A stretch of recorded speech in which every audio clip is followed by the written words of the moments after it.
Hi, I'm Renee. And I'm Cohen. And we're boating education officers from New South Wales Maritime.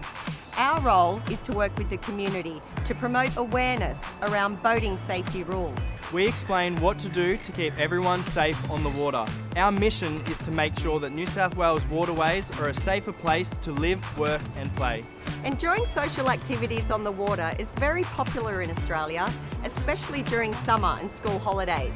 We know early education for children about boating safety provides a strong foundation for responsible enjoyment of boating activities in the future. We deliver game-based activity sessions for school-aged children in fun and active environments, both inside the classroom and outdoors.